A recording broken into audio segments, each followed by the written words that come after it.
दोस्तों स्वागत है हमारे चैनल में। तो आज हम लेके आए हैं रितेश पांडे के सॉन्ग के बारे में। अपडेट रिलीज हो चुका है, बहुत ही ब्लॉकबस्टर हिट सॉन्ग हजारों का किया होगा। इसी सॉन्ग के बारे में आज हम बताने वाले हैं। तो आप लोग दोस्तों वीडियो को शुरू से अंत तक देखिए, भगा भगा के देखिएगा तो कुछ भी समझ में दोस्तों नहीं आने वाला है। इसीलिए वीडियो को शुरू से अंत तक देखिए, तब आपको समझ में आएगा कि चैनल पर ये सॉन्ग रिलीज हुआ है और कितने बजे हुआ है। आज हम सब अपडेट लेके आए हैं।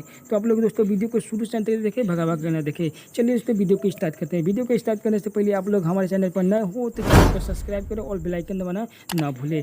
बहुत ही ब्लॉकबस्टर यानी डीजे बजे आते ही धमाल मचा देगा, बवाल मचा देगा। इसीलिए आप लोग वीडियो को शुरू से अंत तक देखें, तब आपको समझ में आएगा कि चैनल पे सॉन्ग रिलीज हुआ है और कब हुआ है। हजारों का क्या होगा। हाँ दोस्तों, एल्बम का नाम है हजारों का क्या होगा। इस सॉन्ग के लिखे हुए हैं रजनीश चौबे, म्यूजिक से सजाए हुए हैं छोटू रावत। बहुत ही ब्लॉकबस्टर सॉन्ग है, गाए हुए हैं रितेश पांडे, प्रियंका सिंह। तो आप लोग देखिए, बहुत ही ब्लॉकबस्टर सॉन्ग है, बहुत ही ब्लॉकबस्टर सॉन्ग। तो रिलीज हो चुका है, तो देखिए हम भोजपुरी जाने से रिलीज हो चुका है। हजारों का क्या होगा, बहुत ही ब्लॉकबस्टर सॉन्ग है। तो आप लोग देखिए, डीजे पर दोस्तों आते ही देखिएगा धमाल बवाल मचा देगा इस सॉन्ग को। रितेश पांडे तो को सॉन्ग तो आता ही रहता है बवाल बवाल। तो आप लोग देखिए, बहुत ही ब्लॉकबस्टर हिट सॉन्ग है हजारों का क्या होगा। बहुत ही ब्लॉकबस्टर, डीजे पर दोस्तों आते ही धमाल मचा देगा। हम भोजपुरी चैनल से रिलीज हो चुका है। तब देखिए।